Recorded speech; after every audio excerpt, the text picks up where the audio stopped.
বাম আমল থেকে ধ্বংসের পথে গিয়েছে এই গ্রাম। তবে কোথায় রয়েছে এই গ্রামটি, কোন গ্রাম নিয়েই বা আজ আলোচনা হচ্ছে জানাবো আপনাদের। আর মাত্র হাতে গোনা কয়েকটা দিনের অপেক্ষা। এক কথায় চতুর্থ দফা লোকসভা নির্বাচনের শেষ মুহূর্তের প্রস্তুতি সমস্ত রাজনৈতিক দলের। আগামী 13ই মে বোলপুর লোকসভা কেন্দ্রে হবে লোকসভার নির্বাচন। সেই লোকসভা নির্বাচনের পূর্বে কি দাবি রাখছেন এই গ্রামের মানুষ? এই এলাকা থেকে যেই প্রার্থী জয়ী হোক না কেন, কি চাইছেন তারা, কি চায় গ্রামের মানুষ শোনাবো।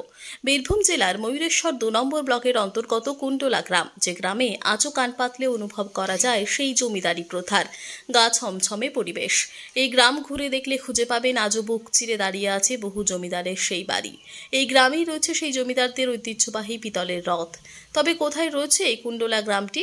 সাঁইথিয়া রেল স্টেশন থেকে সাঁইথিয়া কাঁদি রাজ্য সড়ক হয়ে যেতে হবে আপনাকে প্রথমে বোখারিয়া বাস স্ট্যান্ড, আর সেখান থেকে টোটো কিংবা অটোতে করে খুব সহজেই পৌঁছে যাবেন এই কুণ্ডলা গ্রাম। সাঁইথিয়া রেল স্টেশন থেকেও সরাসরি আসতে পারেন টোটোতে কিংবা যে কোনো গাড়িতে করেই মাত্র 20 মিনিটের পথ এই কুণ্ডলা গ্রাম। তবে ভোটের মুখে কি চাহিদা রয়েছে গ্রামের মানুষের, এ বিষয় নিয়ে আমরা সরাসরি কথা বলেছি গ্রামের মানুষের সাথে। এ বিষয়ে ওই গ্রামেরই এক বাসিন্দা প্রসেনজিৎ চট্টরাজ আমাদের জানান, বাম আমল থেকে এই গ্রাম ধ্বংসের পথে। বাম আমলে যারা একটু মধ্যবিত্ত ছিল তারা সব শহরে চলে গিয়েছে। বাম আমলের অত্যাচারে এই জমিদারি বাড়িগুলি এখন ধ্বংসের পথে চলে যাচ্ছে। আমি চাই এই বাড়িগুলি অন্ততপক্ষে সংরক্ষণ করে ঠিক করে দেওয়া হোক। তবে এই গ্রামের মধ্যেই রয়েছে গ্রামেরই আরাধ্য দেবী মা সর্বমঙ্গলা, আর এই মন্দিরে বছরভর পুণ্যার্থীদের ভিড় লেগেই থাকে। আছে নিত্য পুজোর ব্যবস্থা। বছরের বিভিন্ন সময় এই মন্দিরে কয়েক হাজার ভক্তদের সমাগমে দেওয়া হয় পুজো। তবে মন্দির তো আছে, হয়েছে কাজও। বিভিন্ন অনুদানে ও গ্রামের মানুষের উদ্যোগে সেজে উঠেছে এই মন্দির। সরকারি উদ্যোগে হাইমার্কস লাইট, শৌচালয়, আটচালা থেকে শুরু করে সাজানো হয়েছে বিভিন্নভাবে মন্দির চত্বর। তবে গ্রামের মানুষ চায় আরও উন্নয়ন। তাদের দাবি তৈরি করা হোক একটি যাত্রী নিবাস, ভিন্ন সাজে সেজে উঠুক এই সর্বমঙ্গলা মন্দির, তৈরি করা হোক একটি পার্ক। মূলত কুণ্ডলা গ্রাম জমিদার গ্রাম হিসেবেই পরিচিত। ইতিহাসের পাতা খুঁজলে এই গ্রামের দৃষ্টান্ত পাওয়া যায়। তবে কালক্রমে হারাচ্ছে গ্রামের ঐতিহ্য। ময়ূরেশ্বর 2 নম্বর ব্লকের কুণ্ডলা গ্রামে কয়েকশো বছর আগে সূচনা হয়েছিল।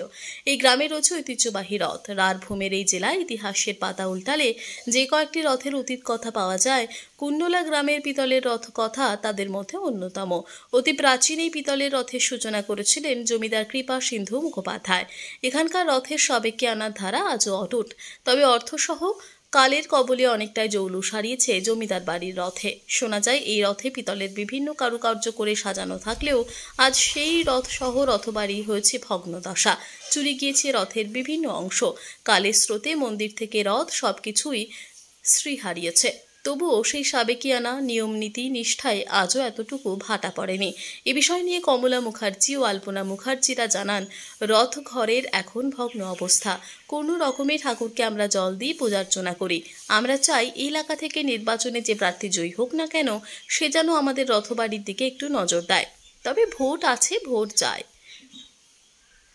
ঠিক, তবে ভোট আসে, ভোট যায়। এই 5 বছরে এলাকায় কতটা হয়েছে উন্নয়ন, এ বিষয়ে কুণ্ডলা গ্রামের বাসিন্দারা জানান, দিদি আসাতে এলাকায় হয়েছে পানীয় জলের ব্যবস্থা, করা হয়েছে রাস্তাঘাট, সেজে উঠেছে গ্রামের বিভিন্ন জায়গা। কিন্তু কুণ্ডলা গ্রামে পানীয় জলের ব্যবস্থা, রাস্তাঘাট হয়েছে বটে। এই গ্রামে যদি আরও কিছুটা জায়গায় রাস্তাঘাট ও পানীয় জলের ব্যবস্থা করা হয়, তাহলে গ্রামের মানুষ উপকৃত হবে। এই বিষয় নিয়ে ঠিক কি জানাচ্ছেন স্থানীয়রা শোনাবো।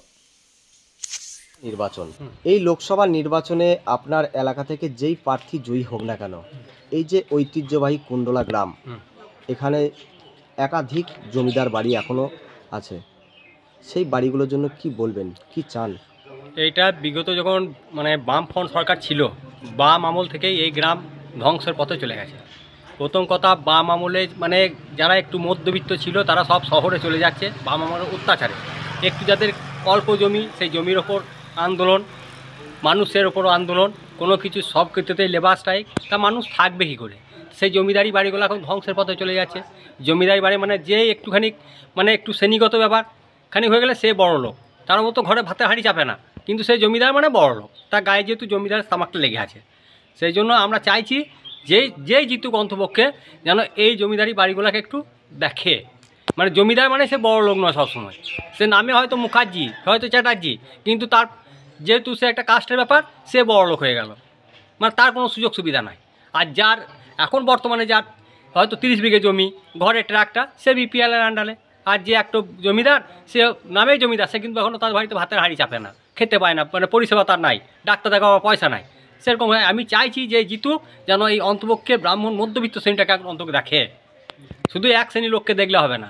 এখন বর্তমানে এই জমিদারি বাড়িগুলোর কেমন কি অবস্থা? বা খুব বেহাল, ছেড়ে ছেড়ে পড়ছে, কোনো রকমের মাথা গুজাত ঠাঁই তারা হয়তো আছে, কোনো দিন মানে পড়ে যেতে পারে, তখন হয়তো আমাদেরকে গিয়ে উদ্ধার করতে হবে। এমন এমন বাড়ি আছে, আপনি দেখতে পারেন যে বাড়িগুলোর অবস্থা খুবই খারাপ।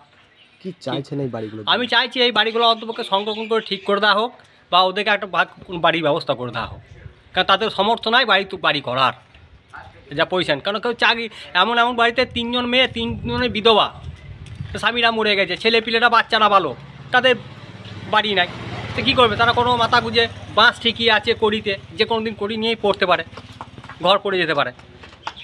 কি নাম আপনার? আমার নাম হচ্ছে প্রসেনজিৎ চট্টরাজ।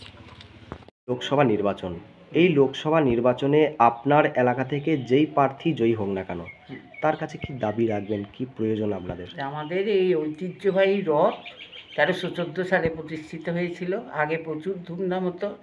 হাওয়েভার এখন আমাদের সব তেমন সামর্থ্য নেই। আমরা নিজের সামর্থ্য অনুযায়ী ওই পুজোর সময় পুজোটা দেয়া, ভোগ দেয়া, যেটুকু দরকার আমরা সেটুকুই করি, তার বাড়তি আমাদের করবার কারো সামর্থ্য নেই। আগে কেমন কি ধুম হতো, কি শুনেছেন বাবা মাদের কাছে? আমরা শুনেছি প্রচুর ধুম হতো, আমারও অনেক বয়স, আমরাও দেখেছি অনেক ধুম হওয়া, কিন্তু দিনের পর দিন এটা এইরকমভাবে অবস্থা খারাপ হয়ে যাচ্ছে, এটাই দেখছি, আর কি বলবো। এলাকার মানুষ এক কথায় কি নামে চিনতো এই গ্রামটাকে তখন? কুণ্ডলা নামেই চিন্তা। যে জমিদারি প্রথা ছিল তখন কিভাবে কি এই রথ ঘরের কি পরিচালনা হতো, কেমনভাবে ভোগ সেসব হতো? সম্পর্কে আমার কোনো আইডিয়া নেই, কেন জমিদারি পিরিয়ড চলে যাওয়ার পর আমার জন্ম, জমিদারি চলে যাওয়ার পর আমার জন্ম। এখন কিভাবে কি এই রথ ঘরের পরিচালনা হয়? এইবারে আমাদের পরিচালনাটা হয় আমাদেরই নিজেদের একটা করে, এক বছর একজন পালিনি, কেউ তো নেই, 3টে ফ্যামিলি, 3টে পরিবার, 3টে কী বলবো এটাকে, তরফ।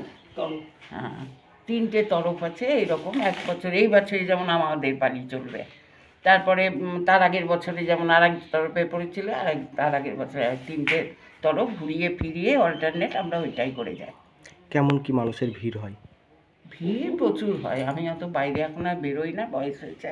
ভিড় প্রচুর, ভিড়ে ঢোকা যায় না, বাইরে বেরোনো যায় না। কি দাবি রাখবেন এলাকা থেকে যেই জয়ী হোক এই রথ ঘরের নিয়ে? রথঘর নিয়ে এটাই দাবি রাখবো যে আমাদের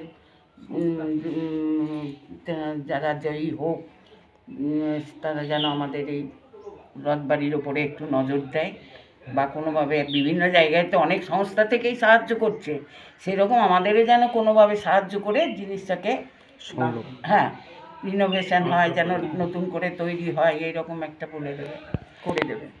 কি নাম আপনার? আমার নাম কমলা মুখার্জি। নির্বাচন, এই লোকসভা নির্বাচনে আপনার এলাকা থেকে যেই প্রার্থী জয়ী হোক না কেন, কি দাবি রাখবেন এই রথ ঘর সম্পর্কে, কি বলবেন? বলার তো সেরকম কিছু নেই, মন্দিরটা যাতে ঠিকমতো সংস্কার হয়, ঠিক মতন আমরা পুজো আচ্ছা করতে পারি। বিভিন্ন জায়গায় বিভিন্নভাবে সংস্কার হচ্ছে, মন্দির, মসজিদ, মঠ সব কিছুই হচ্ছে। সেখানে আমরা চাই জগন্নাথ মন্দিরটা যেন এখন ভালোভাবে নির্মাণ হোক এবং পুজো আচ্ছাটা ঠিক মতন হোক। কেমন অবস্থায় আছে এই রথঘর? রথঘর এখন তো ভগ্ন অবস্থা।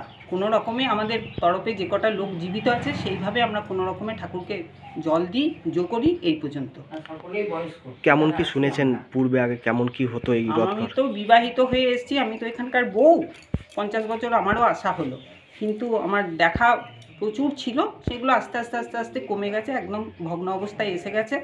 এবার আমরা চাইছি ঠাকুরের ঠিক মতন পুজো আচ্ছাটা হোক, সবাই মিলে এসে যোগদান করুক এবং পুজোটা, মন্দিরটা সব ঠিক হোক। সারা বছর এই মন্দিরে কেমনভাবে কি পুজো হয়, আর অনুষ্ঠানের দিনগুলো কেমনভাবে কি হয়? অনুষ্ঠানের দিনও সেরকমই পুজো হয়, যেমন থাকে আমরা যে কজন আছি, হ্যাঁ, এখন অবধি যতটা পারি ততটা ঠিক করি। আমরা পুজোর কোনো অনিয়ম করি না, পুজো যতটুকুন পারা সম্ভব, আমাদের যে কটা লোক জীবিত আছি তাদেরও বয়স হয়ে গেছে, 70-এর ওপরে সবারই বয়স। পুজো কিন্তু আমরা ঠিক নিয়মিতভাবেই চালাই, কিন্তু আমি চাইছি যাতে মন্দিরটা ঠিক মতো নির্মাণ হোক এবং পুজো আচ্ছাটা ঠিকভাবে চলুক, এইটাই কামনা করব, তাতে যেই হোক। কি পরিচয় আপনার? আমি এখানের এক তরফের বড় বউ, আমার স্বামীর নাম দেবকুমার মুখার্জি। আপনার নাম? আমার নাম আলপনা মুখার্জি। এই লোকসভা নির্বাচনে আপনার এলাকা থেকে যেই প্রার্থী জয়ী হোক না কেন, কি দাবি রাখবেন, কি প্রয়োজন আপনার এলাকায়? তার কাছে জয়ী প্রার্থীকে আমরা বলতে চাই যে আমাদের গ্রামে যে যা হয়নি তা যেন আমরা পাই। এই যে স্থানীয় জলগুলো যে গ্রামে হয়নি, সেই সজল ধারাগুলো আমাদের এখানে যেন হওয়া উচিত। তারপরে এই রাস্তাঘাট অনেক দিকে হয়নি, সেই রাস্তাঘাটও আমাদের এখানে দরকার। এলাকায় কতটা কি উন্নয়ন হয়েছে? এলাকায় হয়েছে উন্নয়ন, আরও চাই আমরা উন্নয়ন, আরও দরকার। কি প্রয়োজন তার মধ্যে এই যে গাড়ি ঘোড়া যেতে পারছে না রাস্তা, সেই রাস্তা আমরা কাঁচা রাস্তা পাকা করতে চাই। তারপরে জলেরও কষ্ট, সেই জল আমরা সজলধারা জলের সেই লাইনটাও আমরা চাই। গোটা গ্রামে কি জলের সমস্যা না কিছু কিছু জায়গায়? গোটা গ্রামে ছিল, এখন নেই, আর কিছু কিছু জায়গা এখন আছে, সেই জায়গাগুলো আমরা পূরণ করতে চাই। বাড়িঘর কি সবাই পেয়েছে এখানে? বাড়িঘর সবাই পায়নি, কিছু কিছু পেয়েছে আবার পায়নি, সেগুলো আমরা পেতে চাই। লক্ষ্মীর ভান্ডার পান আপনি? লক্ষ্মী ভান্ডার হ্যাঁ পায়। কতটা খুশি এতে? এতে খুবই খুশি। এলাকার মানুষ কি সবাই পায়, মানে যারা যে সমস্ত মহিলারা আছে তারা কি? হ্যাঁ সবাই পায়, সবাই পায়, যারা না পেয়েছে তারাও যেন পায়। কি নাম আপনার? আমার নাম ময়না ধীবর। ময়না ধীবর। লোকসভা নির্বাচন, এই লোকসভা নির্বাচনে আপনার এলাকা থেকে যেই প্রার্থী জয়ী হোক না কেন, কি দাবি রাখবেন, কি প্রয়োজন আপনার, কি বলবেন এই বিষয় নিয়ে? কি দাবি রাখবো, আমি চাই দিদি আবার আসুক, ভালোভাব হোক। আর আমরা যেটা দিদি সাহায্য করছে খুবই ভালোই করছে। আর এটাই চাবো যে দিদি যেন আবার আসে। আমার ঘর দুয়ার নাই, আমাকে যেন একটা ঘর দুয়ার দেয়, দিদি আমার সহযোগিতা করে। এলাকায় মানে কতজনের মতো প্রায় ঘর নেই আপনাদের এদিকে? কতজনের মতো ঘর নেই এদিকে? এখানে প্রায় অনেকেই ঘর নাই। আর একটু জলের সুবিধা নাই আমাদের দিকে, এখানে কমই। একটু জলের সুবিধা হলে আরো ভালো হয়, এইটুকুই চাই আমরা। আর কি কি সমস্যা আছে এলাকায়? অনেক কিছুই আছে সমস্যা। এবার আমি চাবো যে পাচ্ছে আছে দিদি এলে পারে, সেই নিশ্চয়ই সব ইয়ে করবে। এলাকায় কতটা কি উন্নয়ন হয়েছে? উন্নয়ন হয়েছে, দিদি আসাতে ভালোই হয়েছে। রাস্তাঘাট আছে গ্রামে? হ্যাঁ রাস্তাঘাট ভালো আছে, জলের অসুবিধা অনেকটা করেছে। হ্যাঁ ড্রেনের অসুবিধা আছে, আর একটু পাড়া ভেতরে একটু কলের অসুবিধা আছে। মানে কিছু কিছু জায়গায় এখনো পর্যন্ত সমস্যাটা আপনাদের গ্রামে আছে। হ্যাঁ লক্ষ্মীর ভান্ডার পান? হ্যাঁ আমি লক্ষ্মীর ভান্ডার পাই 1000 টাকা করে। কি নাম আপনার? আমার নাম সুচিত্রা।